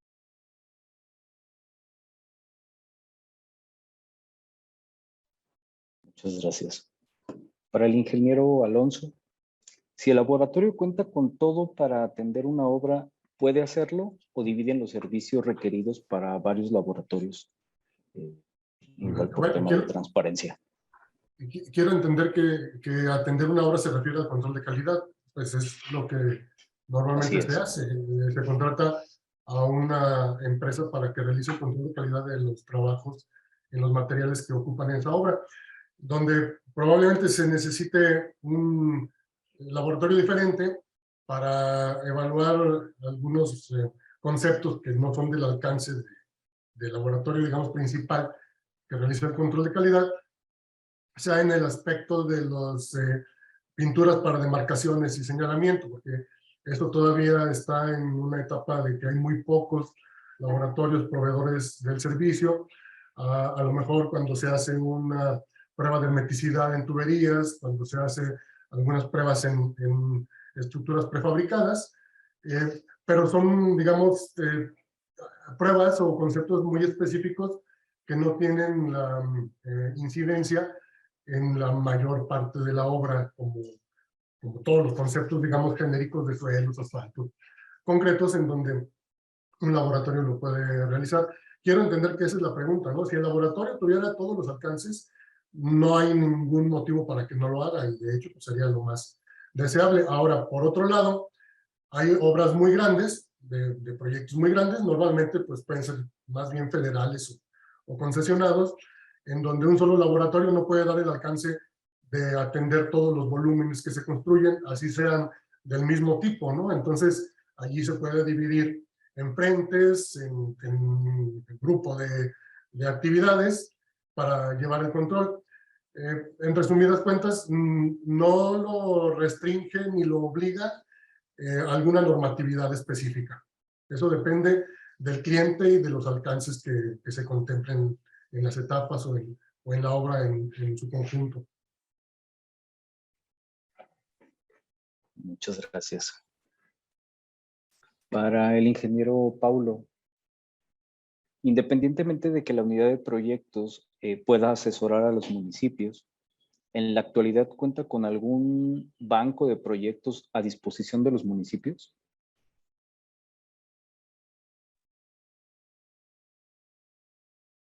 Gracias. Es muy buena pregunta. Con la finalidad del conversatorio, que es sobre la Unidad Estatal de Proyectos, veamos que los proyectos que se hacen aquí en la Secretaría van con un enfoque, digamos, regional para atender necesidades y alinearnos a los instrumentos de planeación y cumplir esas metas que están establecidas en nuestro programa de gobierno y en el Plan Estatal de Desarrollo. En cuanto a lo que compete con temas o proyectos que son municipales, nosotros contamos con el registro y documentación, digamos, como a nivel banco, de lo que los mismos municipios han estado promoviendo o están impulsando, que nos van mostrando su preparación técnica y que vamos dándole el seguimiento. Como tal, desde nuestra trinchera estemos generando proyectos para darle soluciones a los municipios es un poco complejo, porque cada municipio es el que es consciente de sus necesidades y además es su completa autonomía del que va a planear y cuáles son sus requisitos de qué es lo que necesitamos. A nivel regional y al nivel más amplio, se buscan las soluciones que contribuyen y alineado, como hemos platicado, a esos temas de cumplir con metas e instrumentos de planeación. En lo individual, cada municipio debe promover lo que sea necesario para dar cumplimiento a sus metas.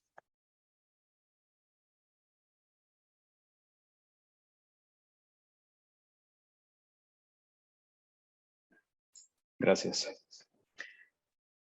De igual forma, ¿qué sucede con los proyectos emergentes? Es decir, donde su nivel de madurez es casi nulo.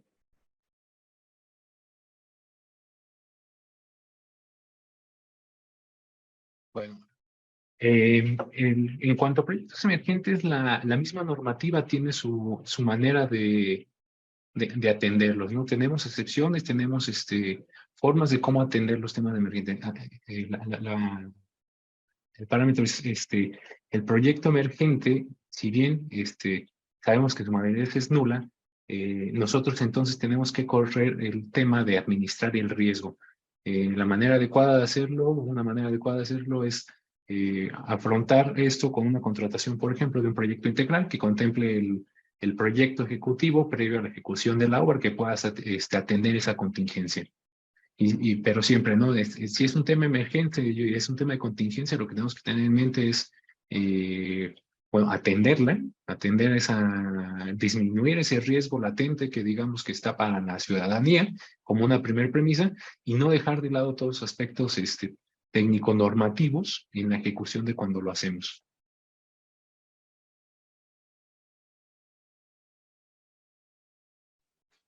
Gracias.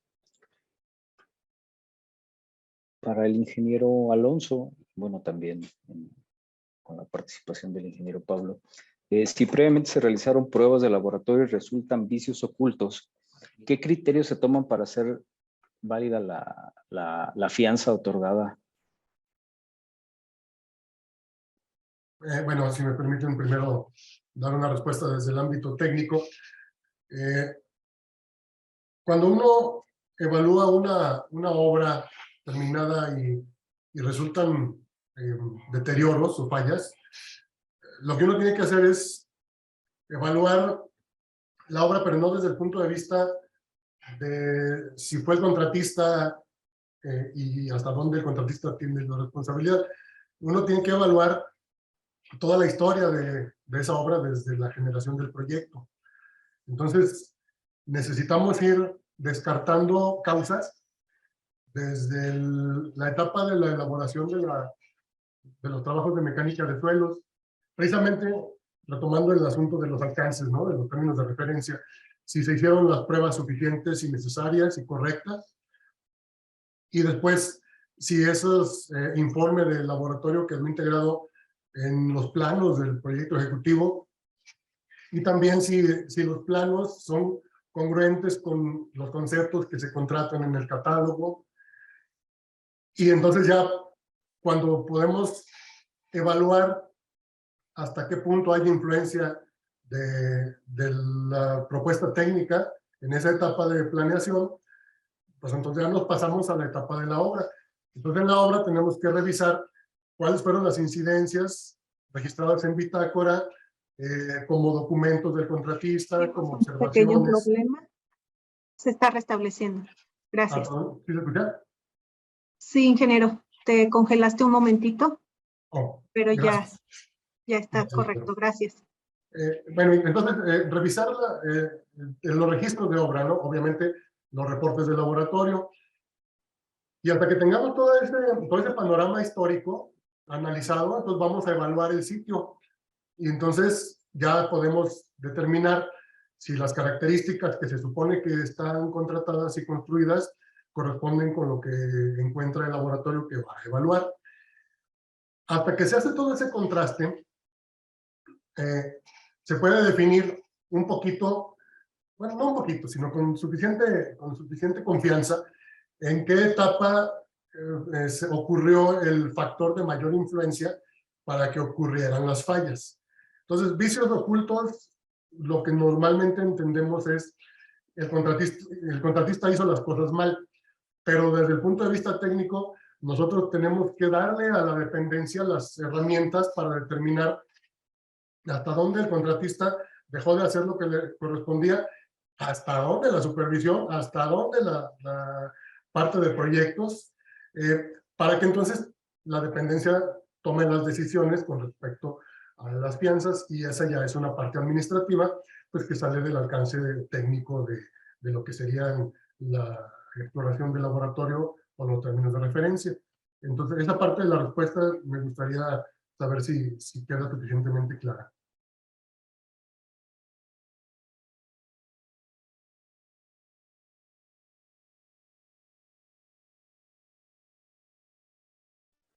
Gracias, ingeniero. Ingeniero Pablo, ¿gustas complementar algo a lo ya comentado por el ingeniero Alonso?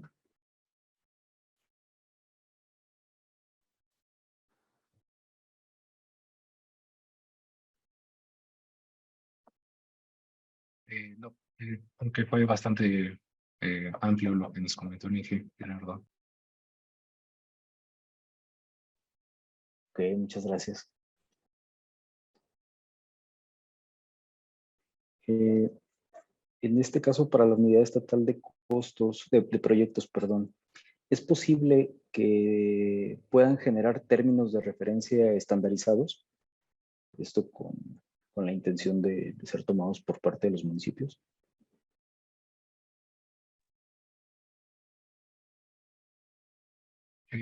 Bueno, el tema de generar términos de referencia no está como tal en las atribuciones de la Unidad Estatal de Proyectos. Sin embargo, sí es importante mencionar que como tal y como enlace a dependencias, municipios, entidades, podemos canalizarlos con el área o la dirección correspondiente para que puedan recibir la asesoría necesaria y puedan aprender las buenas prácticas que tengamos, cómo desarrollar de mejor manera sus términos de referencia.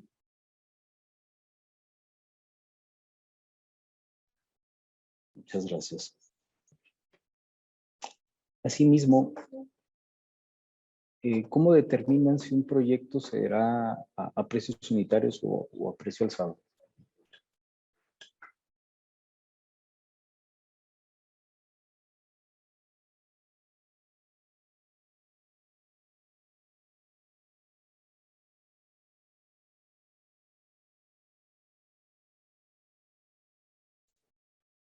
Perdón, ingeniero Sí, Pablo. problemas técnicos. Sí. Nada, tenía problema técnico acá del micrófono. Bueno, este es un tema que tiene que ver en el análisis de una alternativa del financiamiento. Y digo, es un criterio a lo mejor establecido para en grandes obras, ¿no? Estamos saliendo con precios alzados a grandes obras y resulta bastante atractivo el tema con el financiamiento.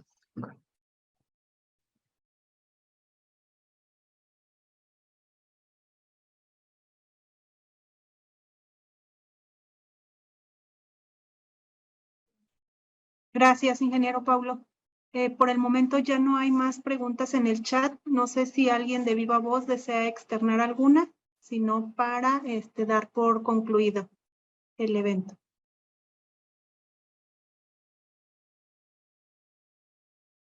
Pues creo que no. Agradecemos a todos por sus preguntas, todas ellas fueron muy interesantes, y a nuestros panelistas por sus acertados comentarios.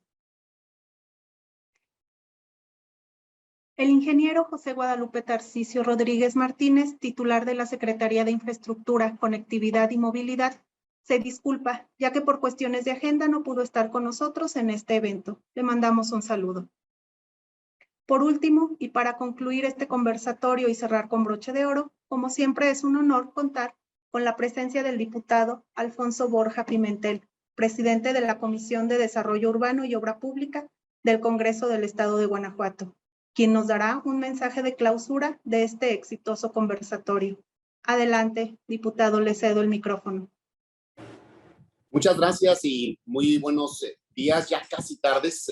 Saludo con muchísimo gusto a todas y a todos. La verdad es que siempre es un gusto celebrar el número de personas que se integran a estos conversatorios. Yo quiero reconocer al maestro Javier, por supuesto, al titular de la Auditoría Superior del Estado, que ha tenido a bien pues, reunir a todos los expertos y a todos quienes al final del día pues, hoy nos comparten sus comentarios, su experiencia, y muy en lo particular al ingeniero Paulo Andrés Jiménez de la SICOM, al ingeniero Adolfo Lira de la CEMIC y al maestro Gerardo Alonso de la Asociación Nacional de Laboratorios. La verdad es que me parece que cada uno de ellos nos han compartido elementos muy valiosos para que las expertas y expertos en todos los temas que involucran la obra pública pues puedan actualizarse, puedan resolver incluso las dudas como sucedió en esta última parte del conversatorio.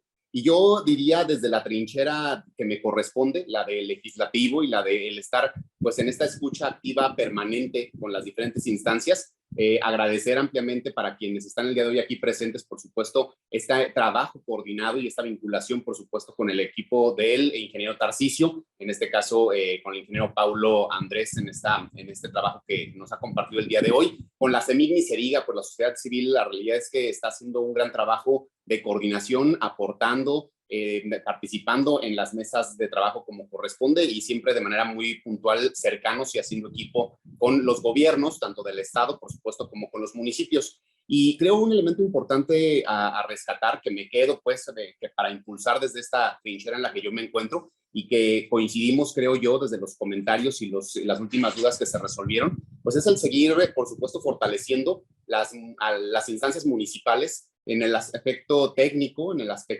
el acompañamiento que corresponde, aquí particularmente en el tema de los proyectos, porque indudablemente, bueno, tenemos que seguir impulsando que se asignen los recursos necesarios con todo y las dificultades a las que se enfrentan los municipios, pero valorando y sobre todo poniendo sobre la mesa lo valioso que es y lo preventivo que implique, que termina siendo el que podamos contar con proyectos completos, con proyectos bien pensados, con proyectos en un marco de planeación integral que permita a los municipios tomar buenas decisiones y al final del día, bueno, pues generar mejores condiciones para las y los habitantes en los diferentes municipios de Guanajuato. De mi parte, me reitero a sus órdenes, no me amplío más, ya escuchamos a los expertos. Yo festejo ampliamente que haya sucedido este conversatorio y por supuesto estamos a la orden y dispuestos a seguirnos viendo en próximas oportunidades, sobre todo reconociendo a los cerca de 600 interesados de estar aquí presentes y decirles, bueno, pues que estamos para servirles desde el Poder Legislativo, siempre trabajando en equipo con el Poder Ejecutivo y con las y los integrantes de la sociedad civil que están siempre participando activamente. De mi parte, muchas gracias